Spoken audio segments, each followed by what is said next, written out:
Yo mga ka-basketball idol, welcome back sa channel. Ito ang latest update sa Houston Rockets. Starting 5. Unang-una, ito na ang projected starting 5 ng Rockets para sa 25-26 season. Point guard, Amen Thompson. Ayan na si Amen. Batang-bata pa pero sobrang explosive. Siya ang bagong playmaker ng Rockets. Quick, athletic at improving na rin ang court vision niya.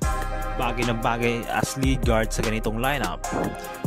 Shooting guard, Kevin Durant. Oo, narinig nyo na ng tama. Si KD. Kahit veteran na, reliable scorer pa rin at posibleng mentor sa mga batang players. Expect natin na siya pa rin ang go-to guy sa crunch time. Shooting forward, Jabari Smith Jr. Consistent na rin si Jabari, mas kumpiyansa na sa shooting at mas physical sa depensa. Perfect fit sa 3-point spot dahil sa ataas niya at versatility. Power forward, Alperen Sengun.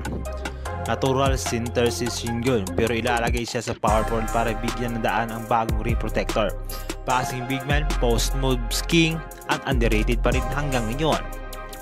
Center, Steven Adams. Finally, may enforcer na ang Rockets sa paint. Si Adams, top rebounder at solid rim protector. Hindi kailangan ng bola pero big impact sa defense at screens. So mga idol, bagay ba sa inyong bagong lineup na to? Young score plus KD at Adams para win now at rebuild in one. Interesting kung paano nila babalansin yan. Comment down below kung anong prediction nyo sa season na ito. Like, subscribe at share na rin para updated tayo lagi sa Rockets action. Salamat sa panonood. Kita-kits sa susunod mga ka-basketball idol.